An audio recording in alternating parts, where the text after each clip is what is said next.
नमस्कार, आपके साथ मैं हूं मीनाक्षी कंडवाल। सुशांत सिंह राजपूत जिस तरह से इस दुनिया से गए, वो कहीं से भी उन्हें हीरो साबित नहीं करता।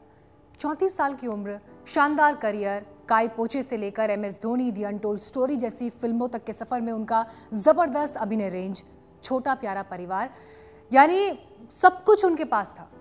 और इन सब से ऊपर जिंदगी में मौजूद अपार संभावनाएं। खैर, शायद हमें बहुत ज़्यादा जजमेंटल उनके बारे में नहीं होना चाहिए, क्योंकि हम नहीं जानते कि वो किस तकलीफ में थे जिसकी वजह से उन्होंने ऐसा कदम उठाया। लेकिन फिर भी सवाल कई जहन में आते हैं।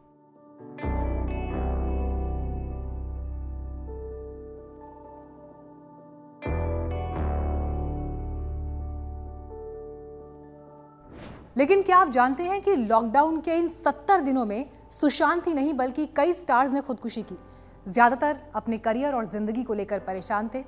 खुदकुशी करने वालों में बॉलीवुड, टीवी, तमिल और कन्नड़ इंडस्ट्री के कलाकार शामिल हैं। क्राइम पेट्रोल, लाल इश्क और मेरी दुर्गा जैसे शोज की एक्ट्रेस प्रेक्षा मेहता ने सोमवार 25 मई की रात इंदौर में आत्महत्या की थी। 25 साल की प्रेक्षा ने सुसाइड नोट में लिखा था, मेरे टूटे हुए सपनों ने मेरे कॉन्फिडेंस का दम तोड़ दिया है। मैं इन मरे हुए सपनों के साथ नहीं जी सकती। कमर्शियल एड में नजर आई कन्नड़ एक्ट्रेस और टीवी एंकर चांदना वीके ने भी मौत को गले लगा लिया।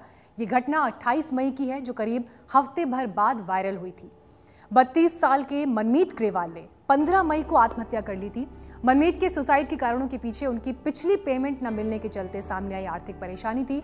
उन्होंने टीवी शो आदत से मजबूर और कुलदीपक में काम किया था।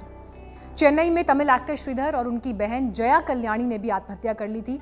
दोनों का करियर एक्टिंग ही था। पैसे की तंगी की वजह से यह कदम इन्होंने उठाया। घटना का पता तब चला जब पड़ोसियों को एक्टर के घर से बदबू आने लगी। 6 जून को सामने आई इस खबर के बाद पुलिस ने इस मामले का इन्वेस्टिगेशन किया।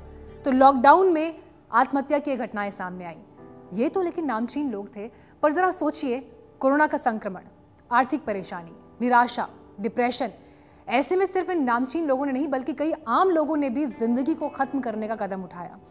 हालांकि फिल्म और टीवी जगत में ऐसे नामों की कमी नहीं जब बड़ी हस्तियों ने मौत को गले लगा लिया हो।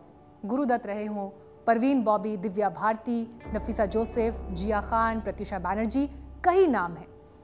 मौत का रास्ता इन लोगों को जिंदगी से आसान क्यों लगा? ये सवाल अपने भीतर कई पेचीदगियां लिए हुए हैं। सिनेमा और टीवी जगत की चुनौतियां अपनी जगह हैं, लेकिन बात जब आत्महत्या की होती है तो ये किसी एक इंडस्ट्री, कोई एक परिस्थिति या किसी एक क्लास तक सीमित नहीं है। आपको हम कुछ आंकड़े बताते हैं। NCRB यानी नेशनल क्राइम रिकॉर्ड ब्यूरो गृह मंत्रालय के अंतर्गत आने वाली संस्था है और ये संस्था देश भर में अपराध से जुड़े आंकड़े और ट्रेंड जारी करती है। NCRB के 2018 के आंकड़े ये कहते हैं कि हर 2 घंटे में 3 बेरोजगार खुदकुशी करते हैं। NCRB डेटा के मुताबिक देश में बेरोजगारी की वजह से साल 2018 में औसतन 35 लोगों ने रोजाना खुदकुशी की है। जी हां, 35 लोग। साल 2018 में 12,936 लोगों ने बेरोजगारी की वजह से खुदकुशी की, जबकि इसी टाइम पीरियड में खेती और किसानी से जुड़े 10,349 लोगों ने आत्महत्या की थी। बेरोजगारों द्वारा खुदकुशी के जारी किए गए सरकारी आंकड़ों से कई और तथ्य भी मालूम चलते हैं। इस कैटेगरी में सुसाइड करने वाले 82% लोग पुरुष हैं। खुदकुशी के मामलों की जब बात होती है तो केरल में सबसे ज्यादा मामले सामने आए हैं, 1585 मामले। इसके बाद तमिलनाडु, महाराष्ट्र, कर्नाटक और उत्तर प्रदेश के नाम दर्ज हैं, जबकि किसानों की आत्महत्या के मामले में महाराष्ट्र नंबर 1 पर है, जहां पर कुल खुदकुशी के 34.7% मामले अकेले किसानों की आत्महत्या के हैं। ये तो हमने भारत की बात की। अब जरा आप पूरी दुनिया की तरफ नजर डालिए। पूरी दुनिया के आंकड़े और डराते हैं। WHO का 2018 का डेटा कहता है कि एक साल में 8 लाख लोगों ने आत्महत्या की है, यानी 40 सेकंड में एक आत्महत्या। साउथ एशिया में भारत आत्महत्या के मामलों में पहले नंबर पर है और सबसे ज्यादा महिलाओं की मौत के मामले में दुनिया में तीसरे पायदान पर, और ये मौत सुसाइड से जुड़ी हुई है। WHO आत्महत्या में एक बड़ी वजह डिप्रेशन को मानता है। पूरी दुनिया में 26 करोड़ से भी ज्यादा लोग इस वक्त डिप्रेशन से जूझ रहे हैं। WHO हर 10 अक्टूबर को वर्ल्ड मेंटल हेल्थ डे मनाता है। लेट्स टॉक जैसे एक प्रोग्राम को भी WHO ने शुरू किया ताकि लोग कम से कम इस सब्जेक्ट के बारे में बात करें। हालांकि अब देखिए, सुशांत सिंह राजपूत ने आत्महत्या की तो एक बार फिर से ये मामला सुर्खियों में आ गया है और डिप्रेशन के बारे में लोग बात कर रहे हैं। वो सभी लोग जो सुशांत सिंह राजपूत से जुड़े थे, यानी उनके को एक्टर्स, जो लोग उन्हें जानते थे, उनके फैंस, क्रिकेटर्स हों, वो अफसोस जाहिर कर रहे हैं कि काश उन्होंने सुशांत से बात करने की कोशिश की होती, काश वो उनसे मिले होते, उनका दुख बांटा होता। और इनमें कौन लोग शामिल हैं? अनुष्का शर्मा, जैकलिन फर्नांडिस, नीतीश भारद्वाज, हुमा कुरैशी, सानिया मिर्जा। इन तमाम लोगों ने अपनी बातें अपने सोशल मीडिया प्रोफाइल पर शेयर की। सोशल मीडिया पर कई लोगों ने इस बात का जिक्र किया कि मेंटल हेल्थ को लेकर हिंदुस्तान में जिस तरह से बात होनी चाहिए वो क्यों नहीं होती।